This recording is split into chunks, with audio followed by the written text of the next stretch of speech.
오늘은 두 가지의 근심, 이러한 제목으로 함께 말씀을 나누도록 하겠습니다. 해결되지 않은 무언가를 걱정하고 근심하며 염려하는 것은 세상을 살아가는 모든 사람들의 공통적인 모습일 것입니다. 사도 바울은 고린도 교회에 먼저 보낸 편지를 통해서 그들의 죄악된 모습을 강하게 질책했습니다. 이로 인하여서 사도 바울은 그렇게 편지를 보낸 것에 대해서 잠시 잠깐 근심하게 되었다라고 이야기합니다. 하지만 그로 인하여서 고린도 교회는 회개하게 되었고, 디도를 통해서 이러한 사실을 전해 들은 바울은 위로와 기쁨에 넘치게 되었다, 이렇게 말씀하고 있습니다. 디도를 통해서 소식을 들은 사도 바울은 이렇게 고백합니다. 고린도후서 7장 7절의 말씀입니다. 그가 온 것뿐 아니요 오직 그가 너희에게서 받은 그 위로로 위로하고 너희의 사모함과 애통함과 너희를 위하여 열심 있는 것을 우리에게 보고함으로 나를 더욱 기쁘게 하였느니라. 사도 바울은 고린도 교회의 그러한 잘못된 모습을 책망하고 가르친 것에 대해서 후회하기도 하였지만, 근심하였지만 그것이 오히려 지금은 기쁨이 되고 있다, 이렇게 말하고 있습니다. 사도 바울이 말하고 있는 이 두 가지의 근심이 무엇인지, 그리고 우리가 집중해야 할 부분은 무엇인지 오늘 본문을 통해서 함께 살펴보도록 하겠습니다. 첫 번째로 사도 바울이 말하는 이 두 가지의 근심은 하나님의 뜻대로 하는 근심과 세상의 근심입니다. 하나님의 뜻대로 하는 근심, 세상의 근심. 사도 바울이 고린도 교회에 이 다시 쓴 편지로 인해서 말하고 있는 이 근심은 슬픔이라는 단어로 이해를 하는 것이 더욱더 좋을 것 같습니다. 왜냐하면 단순한 염려와 걱정뿐만이 아니라 아픔과 슬픔의 차원으로 바라보아야 하기 때문이죠. 그래서 영어 성경 대부분에서도 이 오늘 본문의 근심이란 단어를 sorrow, 아픔, 슬픔, 이런 단어로 번역을 하고 있고, 새 번역 성경에서도 하나님의 뜻대로 하는 근심, 이것을 번역할 때 하나님의 뜻에 맞게 마음 아파하는 것, 이렇게 표현을 하고 있습니다. 하나님의 뜻에 맞게 마음 아파하는 것이다. 그렇기 때문에 오늘 이 두 가지의 근심은 동시에 두 가지의 슬픔, 이렇게도 표현을 할 수가 있을 것 같습니다. 바울은 이러한 두 가지의 근심과 슬픔이 두 가지의 종류가 있다고 말을 하고 있죠. 첫 번째는 하나님의 뜻대로 하는, 하나님의 뜻에 맞게 하는 그러한 마음 아파하는 것, 그리고 세상의 근심과 슬픔입니다. 세상에서의 이 걱정과 슬픔은 어떨까요? 그 자신의 잘못이 드러날 때 엄청난 수치심을 일으키겠지만, 고민하고 낙심하는 마음을 가지면서 그 모든 것들을 자기 자신에게만 집중하게 만듭니다. 더욱더 마음이 굳어지게 만들죠. 그리고 하나님에 대해서는 완고한 마음을 갖게 합니다. 이에 반해서 하나님의 뜻대로 하는, 하나님의 마음에 맞는 그런 하나님의 뜻에 맞게 마음 아파하는 것, 그러한 슬픔은 하나님의 뜻을 따르지 않고 거역해서 저지른 죄에 대한 그러한 근심과 슬픔입니다. 이런 죄에 대한 근심은 마음의 변화를 일으키게 되죠. 그리고 은혜로 말미암는 하나님의 구원이 얼마나 크고 놀라운 일인지를 다시금 생각하게 만듭니다.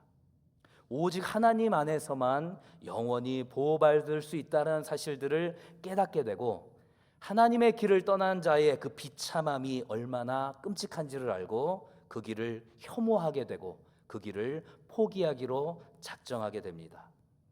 이것은 마치 하나님의 품을 떠나서 자신이 하고 싶은 대로 하다가 비참한 상태에 놓이게 된 상황에서 아버지를 그리워하면서 슬퍼했던 이 탕자의 모습과도 같습니다. 누가복음 15장 16절로 17절의 말씀입니다. 그가 돼지 먹는 쥐염 열매로 배를 채우고자 하되 주는 자가 없는지라 이에 스스로 돌이켜 이르되 내 아버지에게는 양식이 풍족한 품꾼이 얼마나 많은가, 나는 여기서 주려 죽는구나. 지금 자신의 모습, 아버지를 떠난 자신의 비참한 모습을 정확히 인식하고 탄식하고 안타까워하고 있습니다. 유대 사회에서 돼지는 금기시하는 동물이죠. 그런데 그 금기시하는 동물이 먹는 쥐엄 열매로 배를 채우려고 하는데 그것조차도 준 자가 없어서 굶어 죽게 된 그 상황.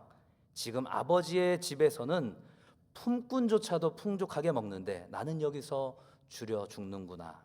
그 아버지를 떠난 비참한 상태를 깨닫게 되는 것. 그것이 바로 오늘 본문에서 사도 바울이 말하는 하나님의 뜻대로 하는 근심과 슬픔이라는 것입니다. 이렇게 하나님의 뜻대로 하는 근심과 세상의 근심은 어떠한 결과로 구분이 될까요? 바로 이 두 가지의 슬픔의 결과는 한쪽은 회개, 그리고 한쪽은 후회라는 명확한 구분을 가지고 있습니다. 이 탕자의 고백을 통해서 우리는 두 가지 슬픔의 중요한 차이를 발견할 수가 있는 것이죠. 그것은 이 슬픔에 대한 반응과 결과의 차이라는 것입니다. 세상에서의 슬픔은 회개가 아닌 단순한 후회로 나타납니다. 이러한 슬픔에는 하나님을 생각할 공간이 없습니다. 그렇기 때문에 오직 자기 자신에게만 더욱더 집중하고, 그리고 지금의 이 찾아온 상황에 대해서 그저 자책하고 실망하고 아쉬워하는 데 그칩니다. 더 이상 앞으로 나아가지 못하고 자기 자신을 원망하거나 아니면 주변 사람들을 원망하거나 그 상황을 원망하고 비난하는 것에 집중하게 됩니다. 하지만 하나님의 뜻대로 하는 근심과 슬픔에는 반드시 회개가 수반이 된다는 것입니다.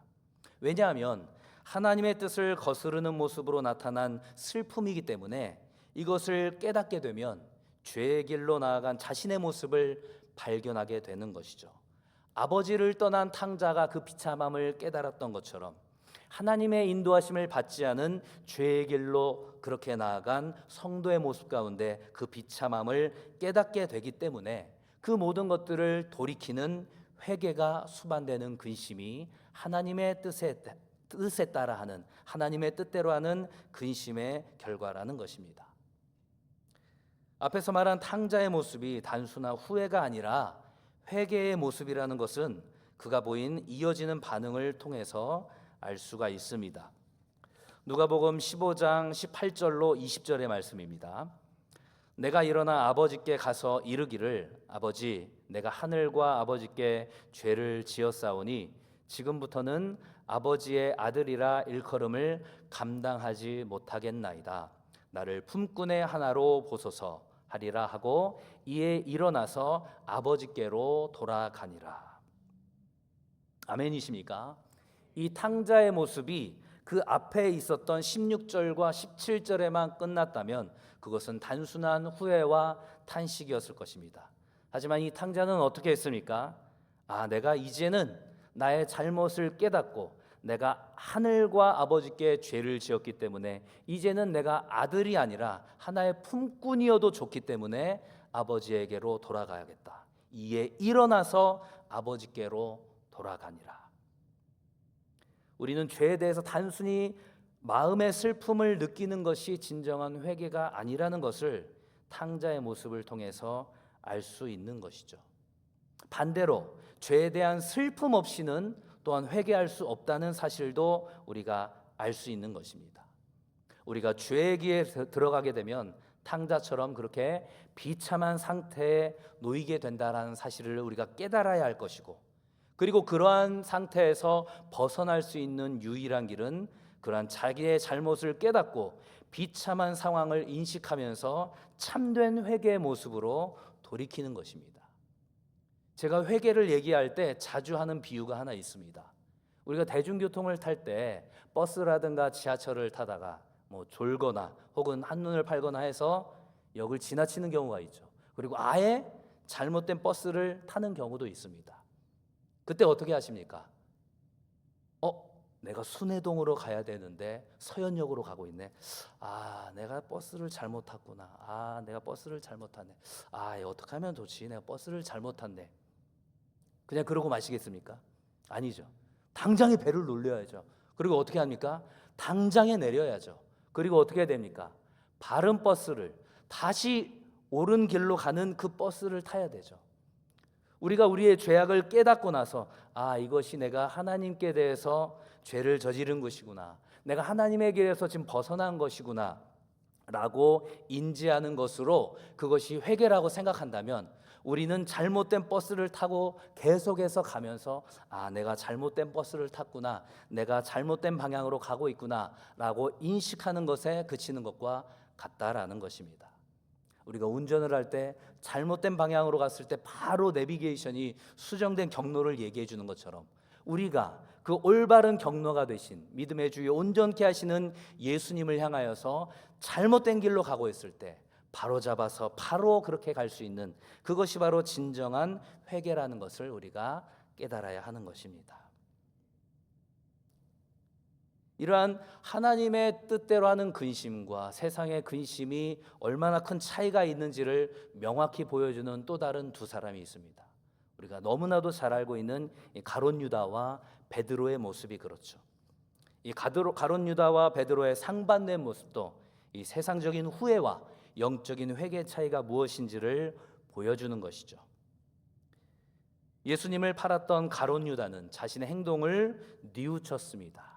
그리고 그 모든 것들을 다시금 돌이키고자 했죠. 하지만 딱 거기였습니다. 제사장들에게 그가 받았던 돈을 다시 주고 나서 그는 예수님께로 돌아가지 않았습니다. 유다는 철저하게 그저 양심의 인도를 받았죠. 그리고 하나님께로 돌아가기를 선택하는 대신에 자신의 감정에 빠져서 끝내는 잘못된 선택을 하게 되었습니다. 반면에 베드로는 어떻습니까?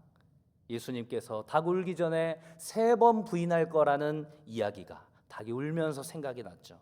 예수님이 하신 말씀이 생각나면서 밖에 나가서 통곡했다고 복음서에서는 기록하고 있습니다. 하지만 그 이후에 베드로는 자신의 감정에만 집중하는 것이 아니라 예수님을 만나게 되었고 예수님을 통하여서 다시금 사명을 회복하게 되었습니다. 하나님께로 돌이키는 이 회개가 구원에 이르게 된다라는 사실을 우리는 기억해야만 하는 것입니다. 사도 요한도 구원에 이르는 이 회개에 대해서 이렇게 말하고 있습니다. 우리가 너무나도 잘 아는 요한일서 1장 9절의 말씀 함께 읽어보도록 하겠습니다. 시작.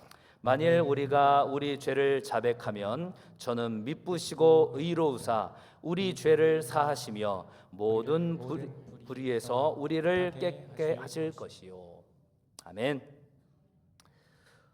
우리의 모든 죄를 사하시며 모든 불의에서 우리를 깨끗하게 하시는 그 하나님, 우리의 죄를 자백하며 하나님께 나아갈 때 구원에 이르게 된다라는 것입니다. 그렇다면 이 두 가지의 종류의 근심, 하나님 뜻대로 하는 근심과 세상의 근심 중에서 우리가 집중해야 할 것은 무엇이겠습니까? 그것은 너무나도 명확해졌죠. 바로 하나님의 뜻대로 하는 근심에, 하나님의 뜻대로 하는 슬픔에 집중해야 한다라는 것입니다.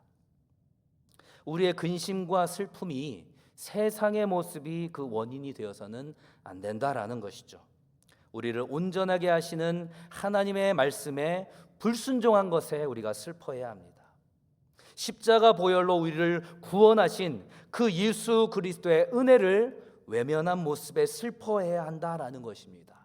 한순간도 우리에게 시선을 떼지 않으시는 그 주님의 시선을 외면하고 모른 척했던 우리의 완악함을 슬퍼해야 하는 것입니다.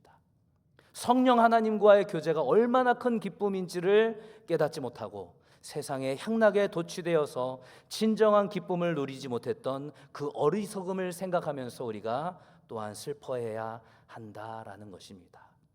중요한 것은 하나님의 그 인자하심이 우리를 회개의 길로 인도하신다라는 사실입니다. 로마서 2장 4절에서 사도 바울은 이렇게 선포합니다.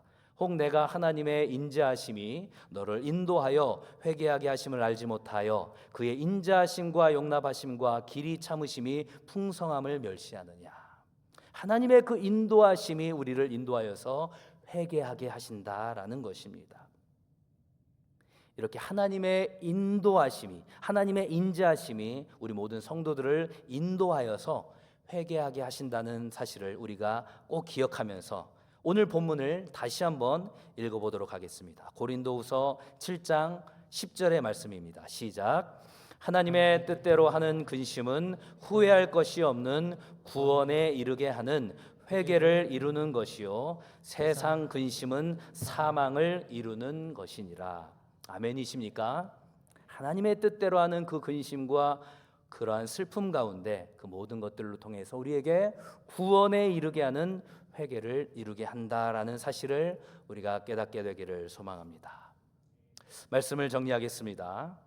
지옥에 대한 두려움 때문에 우리가 근심하고 있는 것은 아니죠.